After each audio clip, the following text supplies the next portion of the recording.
నమస్తే welcome to our voice నేను journalist నవత 2024 Jammu Kashmir assembly ఎన్నికలపై అనిశ్చితి వీడింది కానీ ఫలితాలపై ఉత్కంఠ పెరుగుతోంది దశాబ్దం తర్వాత తొలిసారి ఈ ఎన్నికలు 3 దశల్లో జరగబోతున్నాయి ఇది ప్రాంత రాజకీయ చరిత్రలో కీలకమైన మలుపు అవుతుందా ఈ ఎన్నికలు జమ్మూ కాశ్మీర్ కేంద్రపాలిత ప్రాంతంగా పునర్వ్యవస్థీకరణ తరువాత మొదటిసారి జరగబోతున్నాయి 2019లో ఆర్టికల్ 370 35A రద్దు తర్వాత జమ్మూ కాశ్మీర్ రాజకీయ వాతావరణంలో విశేషమైన మార్పు చోటు చేసుకుంది ఈ ప్రాంతం ఒక రాష్ట్రంగా ఉండగా ఇప్పుడు కేంద్రపాలిత ప్రాంతంగా మారింది ముఖ్యమంత్రి కంటే గవర్నర్ చేతుల్లో అధికారం కేంద్రీకృతమైంది ఈ పునర్వ్యవస్థీకరణ రాబోయే ఎన్నికలను మరింత క్లిష్టతరం చేస్తోంది ఈ కొత్త పరిపాలనా చట్రంలో మొదటిసారి ప్రజలు ఓటు వేయబోతున్నారు ఇటీవల పునర్విభజన చర్య ఈ ఎన్నికల వాతావరణాన్ని మరింత క్లిష్టతరం చేసింది దీని ద్వారా అసెంబ్లీ సీట్ల మొత్తం సంఖ్య 114కు పెరిగింది వీటిలో 24 సీట్లు పాకిస్తాన్ ఆక్రమిత కాశ్మీర్లోని ప్రాంతాలకు కేటాయించబడ్డాయి మిగిలిన 90 సీట్లలో 43 సీట్లు జమ్మూ విభాగంలో 47 సీట్లు కాశ్మీర్ విభాగంలో ఉన్నాయి జమ్మూకు 6 సీట్లు కాశ్మీర్కు 1 సీటు పెరిగింది మొట్టమొదటిసారిగా ఈ ఎన్నికల్లో షెడ్యూల్ కులాలు మరియు షెడ్యూల్ తెగల కోసం 16 సీట్లు రిజర్వ్ చేయబడ్డాయి దీనితో రిజర్వేషన్ వ్యవస్థను రద్దు చేస్తుందనే మోదీ ప్రభుత్వంపై ఉన్న అభిప్రాయానికి తటస్థం ఏర్పడింది ఇక ప్రధాన కూటములుగా ఈ ఎన్నికల్లో అనేక రాజకీయ ప్రముఖులు మరియు ప్రాంతీయ కూటములు అధికారాన్ని చేపట్టడానికి పోటీ పడుతున్నాయి నేషనల్ కాన్ఫరెన్స్ ఎన్సీ మరియు ఇండియన్ నేషనల్ కాంగ్రెస్ ఐఎన్సీ కలిసి కూటమిగా ఏర్పడ్డాయి 2024 లోక్సభ ఎన్నికల నుండి వారు కొనసాగిస్తున్న సహకారం ద్వారా ఈ ప్రాంతంలో 5 సీట్లలో 2 సీట్లు కైవసం చేసుకున్నారు అయినప్పటికీ అసెంబ్లీ స్థాయి ఎన్నికల్లో ఈ రెండు పార్టీల కూటమిపై ఎన్సీ మరియు ఐఎంసీ మధ్య ఉన్న సిద్ధాంత విభేదాలను ప్రశ్నిస్తున్నాయి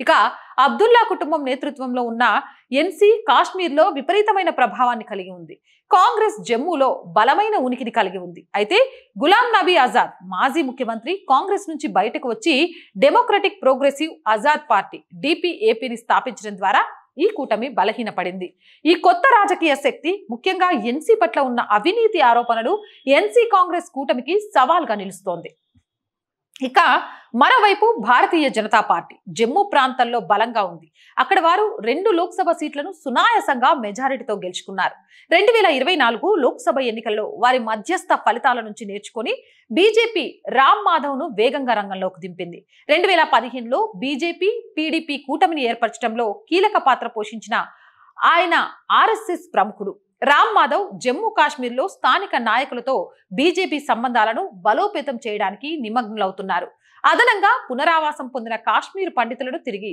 స్థిరపరచడంలో కీలక పాత్ర పోషించిన కేంద్ర మంత్రి కిషన్ రెడ్డి ఈ ఎన్నికల కోసం బీజేపీ వ్యూహంలో కీలక ఆటగాడిగా ఉన్నారు ఇక Peoples Democratic Party Mehbooba Mufti నాయకత్వంలో ఉన్న పీడీపీ దక్షిణ కాశ్మీర్లో బలమైన శక్తిగా కొనసాగుతుంది వేర్పాటువాదం మరియు ప్రత్యేక కాశ్మీర్ కోసం పీడీపీ తీసుకున్న వైఖరి ఓటర్లలో ముఖ్యమైన వర్గానికి ఆకర్షణగా ఉంది అయితే ఈ పార్టీ సజ్జద్ లోన్ యొక్క Jammu and Kashmir people's conference JKPC మరియు గులాం నబీ ఆజాద్ యొక్క డిపిఏపీ నుంచి తీవ్రమైన పోటీని ఎదుర్కొంటోంది ఈ ఇద్దరు నాయకులు ఈ ఎన్నికలలో గణనీయమైన ప్రభావం చూపుతారని భావిస్తున్నారు ఎన్నికల ఫలితాన్ని నిర్ణయించే ముఖ్య ప్రభావకాలుగా చూసుకుంటే యాంటీ స్థాయి ఎన్నికలు కేవలం ప్రాంతంపై నియంత్రణ కోసం పోరాటమే కాకుండా జమ్మూ మరియు కాశ్మీర్ కోసం 2 భిన్నమైన దృక్కోణాల మధ్య పోరాటాన్ని సూచిస్తున్నాయి ఒకవైపు బీజేపీ అభివృద్ధి మరియు భారతదేశంతో ఐక్యత కోసం ప్రచారం చేస్తోంది ఆర్టికల్ 370 మరియు 35A రద్దు తర్వాత సాధించిన పురోగతిని కొనసాగిస్తూ ఆర్థిక అభివృద్ధి మౌలిక సదుపాయాల మెరుగుదల మరియు దూరం పెరిగిన సముదాయాల పునరావాసంపై దృష్టి సారించింది జమ్మూలో తమ స్థాయిని బలోపేతం చేస్తూ రామ్ మాధవ్ వ్యూహాత్మక నైపుణ్యంతో కాశ్మీర్లోకి ప్రవేశించడం బీజేపీ వ్యూహం ఇక మరోవైపు జమ్మూ మరియు కాశ్మీర్ ప్రత్యేక స్థితిని పునరుద్ధరించడానికి హామీ ఇచ్చిన ఎన్సీ కాంగ్రెస్ కూటమి ఉంది ఈ రెండు పార్టీలు 370 మరియు 35A ఆర్టికల్ పునరుద్ధరణ కోసం చట్టపరమైన మరియు రాజకీయ సవాళ్లు ఉన్నప్పటికీ పోరాడతామని ప్రతిజ్ఞ చేశారు దక్షిణ కాశ్మీర్లో బలమైన పట్టు కలిగి ఉన్న పీడీపీ కూడా ఈ దృక్కోణంతో సయోధ్యపడుతూ 2019కి ముందు స్థితికి తిరిగి వెళ్లడం మరియు ఎక్కువ స్వాయత్తత కోసం ప్రచారం చేస్తోంది అయితే పీడీపీ యొక్క విడిపోతున్న వైఖరి జమ్మూలో ఉన్న జాతీయ భావాలను కలిగిన కొన్ని ఓటర్లను దూరం చేసింది ఎన్నికల ఫలితాలను తేల్చే కీలక నాయకులుగా ప్రధాన పోటీదారులతో పాటు ఈ ఎన్నికల ఫలితంపై ఇతర అనేక అంశాలు ప్రభావం చూపవచ్చు. గులాం నబీ ఆజాద్ యొక్క డిపిఏపి కొత్త పార్టీ అయినప్పటికీ ఆయన అనుభవం మరియు రాజకీయ చాతుర్యం ఆయన్ని బలమైన అభ్యర్థిగా మారుస్తాయి. ఆయన పార్టీ బీజేపీ మరియు ఎన్సీ కాంగ్రెస్ కూటమిపై అసంతృప్తిగా ఉన్న ఓటర్లను ఆకర్షించవచ్చు. అలాగే ఉత్తర కాశ్మీర్లో బలమైన పట్టు కలిగి ఉన్న సజ్జద్ లోన్ యొక్క పీపుల్స్ కాన్ఫరెన్స్ ఒక హంగ్ అసెంబ్లీ పరిస్థితిలో కీలక పాత్ర పోషించవచ్చు. ఇక జమ్మూ కాశ్మీర్లో బీజేపీ బలమైన రికార్డును పరిగణలోకి తీసుకుంటే పునర్విభజన చర్య జమ్మూలో 6 సీట్లు మరియు కాశ్మీర్ 1 సీటు పెంచడం బీజేపీకి లాభం కలగొచ్చు. అయితే ఎస్సీ మరియు ఎస్టీ రిజర్వేషన్ల ప్రభావం ఇంకా అనిశ్చితంగా ఉంది మరియు ఈ మార్పు బీజేపీకి ఉపయోగపడుతుందా లేదా ఎన్సీ కాంగ్రెస్ కూటమికి లాభిస్తుందా అన్నది గమనించాల్సిన విషయం. ఇక జమ్మూ కాశ్మీర్ ఎన్నికల బాట పట్టినప్పుడు ఈ ప్రాంతం ఒక కూడలిలో నిలిచింది. ఈ ఎన్నికల ఫలితం కేంద్ర పాలిత ప్రాంత రాజకీయ భవితవ్యాన్ని మాత్రమే నిర్ణయించదు, అది ప్రాంతం సామాజిక ఆర్థిక పంతాను కూడా నిర్దేశిస్తోంది.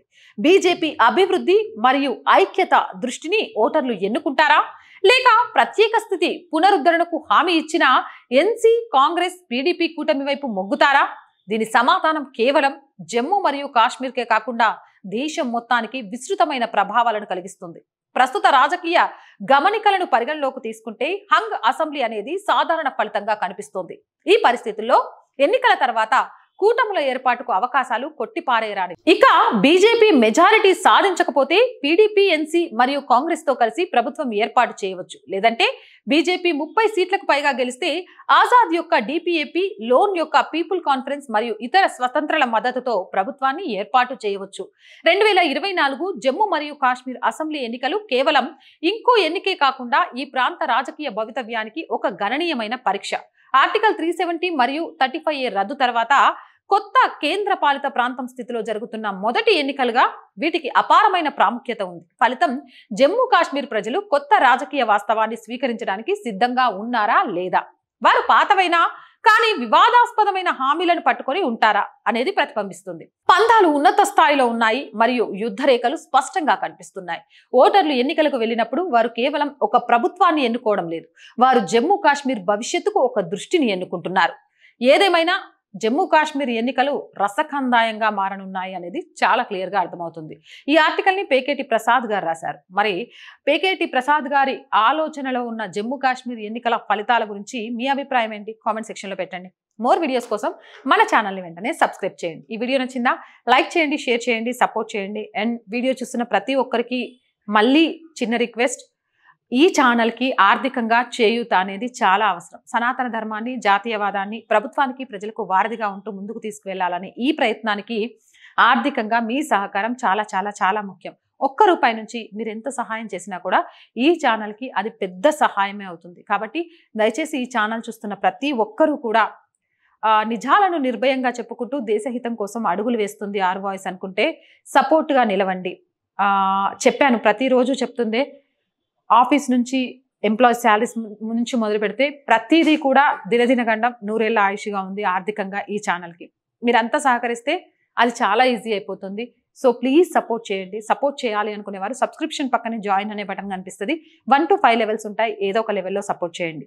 స్క్రీన్ మీద గూగుల్ పే, ఫోన్పేతో పాటు అకౌంట్ డీటెయిల్స్ ఉంటాయి. అలా అయినా సపోర్ట్ చేయొచ్చు. Please support our channel, subscribe our channel, share our channel, like our channel. జై భారత్.